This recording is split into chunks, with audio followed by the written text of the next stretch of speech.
By now, my patience with HOA Karen was thinner than a desert shadow at noon. But somehow she managed to dig herself even deeper, this time by calling the cops on me, while I was walking into my own ranch. It all started on a crisp Saturday morning. I'd just come back from a 3-day business trip in DC. The air smelled of cedar and rain. My truck tires crunched on the gravel as I pulled into my long driveway, the one that runs through the front pastures and up to my house.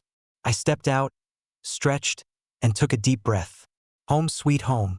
But before I could even grab my suitcase, I saw her, Karen, standing by my front gate, arms crossed, clipboard in hand, like a sheriff guarding Fort Knox. "Excuse me," she barked. "You can't go in there." I blinked. "Into my house." "That's not your house anymore," she declared triumphantly. "According to HOA records, this property is now under review for community reassignment." I actually laughed out loud. "Community reassignment? Karen, what are you talking about?" She whipped out a paper that looked like it came from a middle school printer.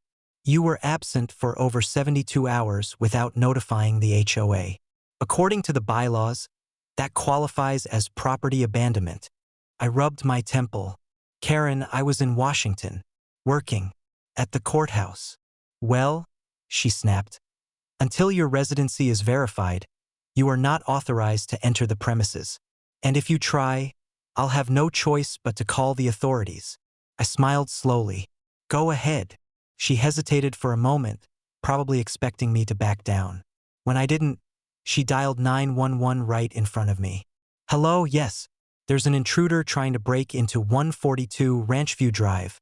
Yes, he claims he lives here, but I'm the HOA representative and—" I walked right past her, unlocked the gate, and started up the path toward my house.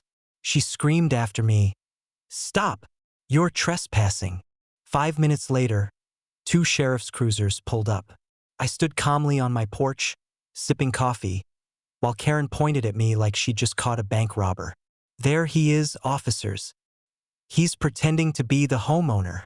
One of the deputies stepped forward, squinting. "Ma'am, are you referring to Judge Raymond?" Her smug grin faltered. "Who?" The deputy gestured toward me. "This man right here is Federal Judge Raymond Miles. You just accused a sitting federal judge of breaking into his own property." Karen's jaw hit the ground so hard I swear I heard it crack. She stammered, "But the HOA regulations?" "Ma'am," the other deputy interrupted, "the HOA doesn't outrank federal jurisdiction, county deeds, or common sense." I stepped forward, calm as a preacher on Sunday morning. "Karen, I'd like to formally inform you that your HOA has been operating outside its charter for years. In fact, I reviewed its filings last month." Her eyes went wide. "You what?" "I found multiple zoning violations, fraudulent property claims, and unauthorized fines. Which means, as of about 30 seconds ago," I reached into my jacket and pulled out a sealed document. "Your HOA is officially under federal injunction." The deputies both nodded, one even trying not to laugh. Karen's face turned the color of ripe tomatoes. "Why, you can't do that," she sputtered. I smiled. "I can.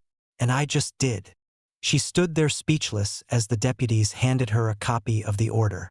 It clearly stated, "All HOA operations on or around Ranchview Drive are suspended pending investigation." The best part? The investigation later revealed that Karen had been using HOA funds for her personal landscaping, to the tune of $18,000. When the fines came down, the board disbanded, and Karen had to step down for health reasons. I didn't rub it in too much, but I did hang a new sign at the gate that read, "Private property, federally recognized. Trespassers will be educated." Karen doesn't come by anymore.